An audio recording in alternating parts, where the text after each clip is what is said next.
जय मसीह की। मेरे प्रियो, आज मैं एक क्लास आपके बीच में रखने वाला हूँ। वो है प्रेरितों के जीवन के बारे में।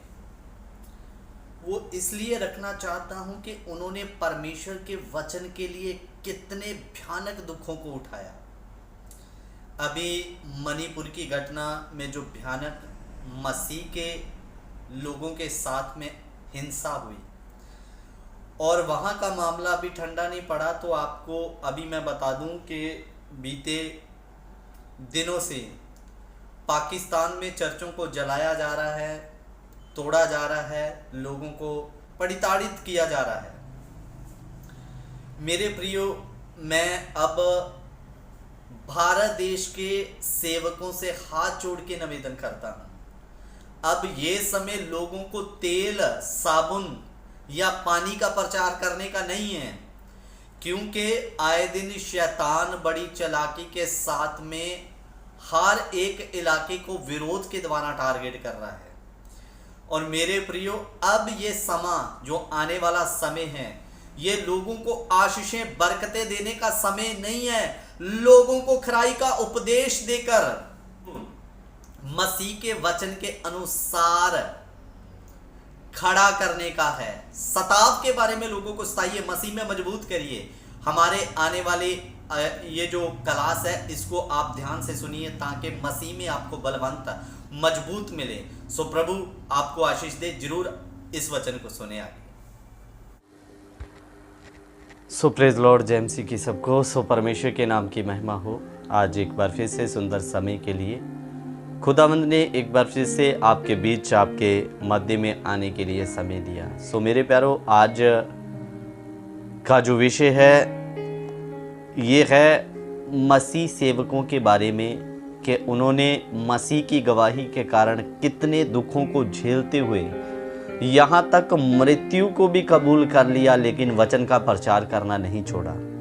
विषय में जाने से पहले आप हमारे चैनल जाने वचन की सच्चाई को सब्सक्राइब कर लें, बेल के आइकॉन को दबा लें, ताकि जब भी हम कोई नया विषय या नई क्लास लेकर आए तो उसका नोटिफिकेशन आपको मिलता रहे। सबसे पहले मैं इस विषय को शुरू करने से पहले एक आयत पढ़ना चाहता हूँ, और ताकि हम इस विषय को शुरू कर सकें। इब्रानियों की पत्री उसका 11 अध्याय, उसका 36 और 37 पद दोनों पढ़ेंगे। इब्रानी 11 का 36 और 37। कई एक ठट्ठों में उड़ाए जाने, कोड़े खाने, वर्ण बांधे जाने और कैद में जाने के द्वारा परखे गए, पथराव किए गए, आरे से चीरे गए, उनकी परीक्षा की गई, तलवार से मारे गए, कंगाली में और कलेशों में और दुख भोगते हुए भेड़ों और बकरियों की खालें ओढ़े हुए इधर उधर मारे मारे फिरे, और जंगलों और पहाड़ों और गुफाओं में और पृथ्वी की दरारों में भटकते फिरे। संसार उनके योग्य ना था। अजीजों, यहाँ पर मसीह के सेवकों ने मसीह की गवाही या वचन की गवाही के कारण कितने दुखों को सहा, मृत्यु को भी कबूल कर लिया।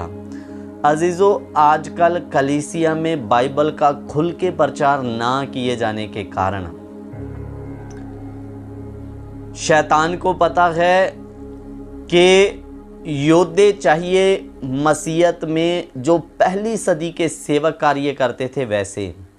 और आज के योद्धे क्या कर रहे हैं? सही उपदेश को छोड़कर आशीषें, बरकतें, केवल चंगाई के पीछे में जा रहे हैं, भाग रहे हैं, फॉलो कर रहे हैं, और उसी का प्रचार हो रहा है।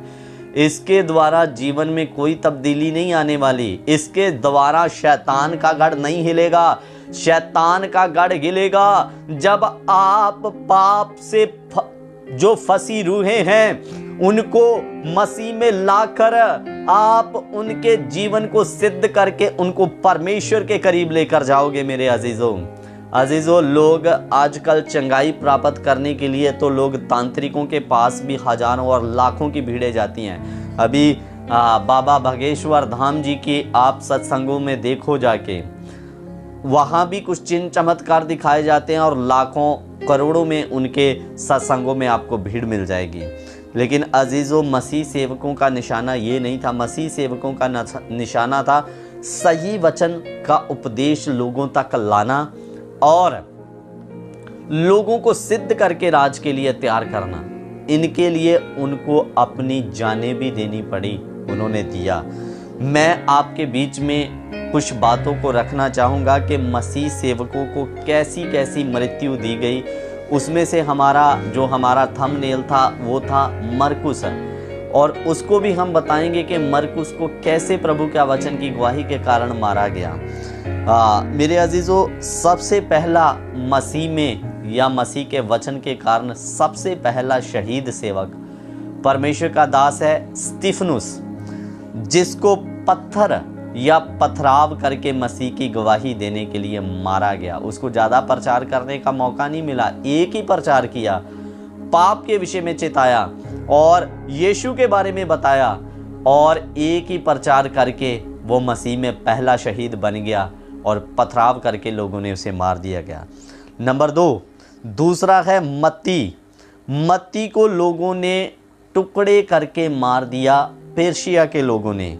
और नंबर 3 है मेरे प्यारो प्रभु का दास मरकुस की मृत्यु भी बड़ी एक भयानक मृत्यु थी। जब हम मसीह सेवकों की शहीदियों को पढ़ते हैं तो दिल सिध जाता है कि आज हमारा जीवन, आज के विश्वासियों का जीवन और इनके जीवन को जरा देखिए। मसीह की गवाही के कारण अपनी चमड़ियों को उतरवा दिया, लेकिन सही वचन का उपदेश देना बंद नहीं किया। सेवकों, आज आपको, जब हम प्रभु के सामने उस सिंहासन के सामने में खड़े होंगे, इन शहीदों के सामने में आपको खड़ा होना है, मुझे खड़ा होना पड़ेगा। हम इनके सामने अगर सही उपदेश को लेकर नहीं चलेंगे तो सर भी नहीं उठा पाएंगे। शर्म से नजरें झुक जाएगी इन शहीदों के सामने में कि इन्होंने मसीह के लिए क्या किया और मैं लालच में फंसकर लोगों के जीवन को कैसे बर्बाद किया। नजरें ऊपर नहीं उठेगी। और मसीह सेवकों के ऐसे कुर्बानी वाली बातों को शैतान कलीसिया के सामने खुलकर बाहर नहीं आने देना चाहता, इसलिए उसने वचन के भेदों को छिपा कर रखा है और लोगों में सिर्फ एक ही प्रचार, भविष्यवाणी में भी यही बताया जाता है, आशीष, बरकत, पैसा, प्रभु तुम्हें धन देगा, प्रभु तुम्हें गोल्ड देगा, सोना देगा करके। अजीजों, मरकुस को मसीह की गवाही के कारण नंबर 3 कैसे मारा गया? उसके एक पैर को एक घोड़े से बांधा गया, दूसरे पैर को दूसरे घोड़े से बांधा गया, एक को बाएं छोड़ा गया, दूसरे को दाएं छोड़ा गया।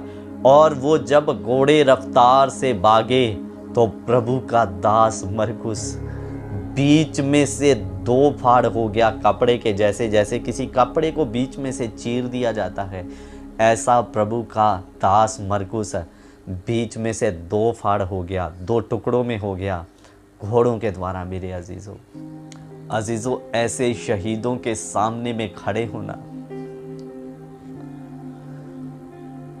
ओ प्रभु, बहुत ही, क्या हम ऐसे शहीदों के सामने में खड़े हो पाएंगे जो मसीह की गवाही के लिए 2 टुकड़े बट गए, लेकिन सही उपदेश लोगों को सिद्ध करने के लिए उन्होंने कसर नहीं छोड़ी। लेकिन आज हम क्या कर रहे हैं, ये सबसे बड़ी बात है। ये भेद, इस वीडियो को ज़्यादा से ज़्यादा लोगों तक पहुंचाएं। मैं पैसा कमाने के लिए नहीं बोल रहा हूं, लेकिन लोगों को पता होना चाहिए कि देखो मसीह का सही उपदेश पहुंचाने के लिए इन्होंने कैसे कैसे शहीदियां वचन के लिए दिया है। और नंबर 3, अब हम नंबर 4 लूका के बारे में देखेंगे। लूका को परमेश्वर के वचन की गवाही देने के कारण फांसी देकर मार दिया गया मेरे अजीजों। और नंबर 5, पतरस, फिलिपुस और शमौन को क्रूस पर चढ़ाकर मारा गया।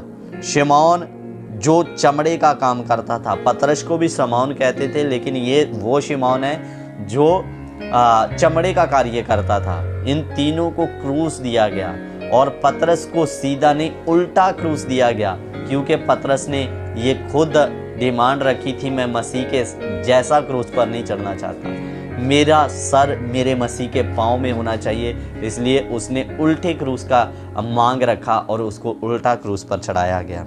और फिर हम आते हैं बरतुलमई को भी जिंदा उसके चमड़े को उतार दिया गया मेरे प्यारों। जैसे किसी चीज़ के साथ बांध दिया गया, फिर कुछ चीज़ों से या तेज़दार हथियारों से जिंदा उसकी चमड़ी को उतारा गया। और मेरे अजीज़ों, फिर लास्ट में आता है थॉमस जो हिंदुस्तान में आया, और हिंदुस्तान में उसको मद्रास में पहले भाले से मारा गया, और फिर मेरे अजीज़ों जो परमेश्वर का सेवक पहली बार वचन का प्रचार करने के लिए भारत देश में आया था, उसको भाले मार मार के उसकी मृत्यु कर दिया गया भारत देश के मद्रास में, और उसको भाले मार मार कर मार दिया गया। नंबर 9, याकूब को कैसे मारा गया? याकूब को हेरोदिस राजा ने यूहन्ना बपतिस्मा देने वाले के जैसे इसके सर को कटवा दिया। नंबर 10, यहूदा को एक पेड़ के साथ में बांधा गया। ये वो यहूदा नहीं है जो यहूदा इस्करियोती, मेरे अजीजों। फिर उसको तीर के साथ में मारा गया, पेड़ के साथ में बांध के तीरों से मार मार कर मार दिया गया। मत्तियास, जिसको यहूदा इस्करियोती की जगह में चुना गया, मत्तियास के सर को यरूशलेम में इसके सर को काट डाला गया। और मेरे प्यारों, लास्ट में प्रभु का दास आता है पौलुस, और पौलुस को कैसे मारा गया? दो बाइबल के फिलॉसफर दो मतभेद पौलुस के बारे में बताते हैं। नंबर पहला भेद मत है कि पौलुस को फांसी देके मारा गया, लेकिन कुछ बाइबल के फिलॉसफर बताते हैं कि उसके सर को काट डाला गया था। मेरे अजीजों, ये थी कुछ बातें कि मसीह के सेवकों को किस प्रकार वचन की गवाही के कारण तसीहे दिए गए, कष्ट दिए गए और मारा गया। और मेरे अजीजों, लास्ट में एक प्रभु का दास जिसका नाम था यूहन्ना, जिसने प्रकाशित वाक्य लिखा, वो मसीह सेवकों में से केवल एकमात्र ऐसा सेवक है जो अपनी मृत्यु मरा है। उसको उबलते हुए तेल के कड़ाहे में डाला गया, लेकिन वो उबलता हुआ तेल उसका कुछ नहीं कर पाया। जब उन्होंने देखा कि इसके साथ में परमेश्वर है, उबलते तेल में इसको डाला गया, लेकिन कुछ नहीं हुआ। फिर उसको पतमोस नाम के टापू पर भेज दिया गया कि वहाँ पर इसके खुदा संग है, इसको कुछ नहीं होता, तो इसको पतमोस टापू में भेज दो। पतमोस टापू कैसा था? जैसे काला पानी का जेल होता है, यहाँ पर ना खाने की व्यवस्था, ना वहाँ से आदमी भाग के बाहर आ सकता है, वहीं पर भूखा और प्यासा मर जाता है। पतमोस टापू भी कुछ इसी प्रकार का था। वहाँ पर अकेला यूहन्ना है, पास में लाशें और हड्डियाँ पड़ी हैं, क्योंकि पहले भी जिन लोगों को छोड़ा गया वो उधर ही भूख और प्यास के कारण मर गए। और वहीं पर यूहन्ना ने पतमोस टापू के ऊपर परमेश्वर का जो भविष्यवाणी की सबसे बड़ी किताब प्रकाशित वाक्य है, वहीं पर वो भेद यूहन्ना पर प्रकट हुआ। मेरे अजीज़ों, ये बातें खुलकर कलीसियों के सामने में आना है। शैतान इन बातों को कलीसियों के सामने नहीं आना देता, ताकि इन शहीदों की कुर्बानियों को सुनकर कोई दलेर होकर ऐसे मसीह की गवाही के लिए दोबारा खड़ा ना हो जाएं। इसलिए वो ऐसे भेदों को छुपा कर रखा है, बस लोगों को दूध पिलाते जा रहा है। चिन्ह चमत्कार, बरकत मिलेगी, आशीष मिलेगी, ताकि लोग इसी में फंसकर मोह इच्छाओं में फंसकर मर जाएं और आखिरकार नरक की आग में चले जाएं। अगर सेवकों आप भी ऐसा करते हैं तो आज से सत्य उपदेश लोगों के सामने में रखना शुरू कर दो, ताकि शैतान के गढ़ों को ढाने वाले योद्धे तैयार हो जाएं। परमेश्वर इन वचनों के द्वारा आप सभी को आशीष और बरकत दे। जय मसीह की।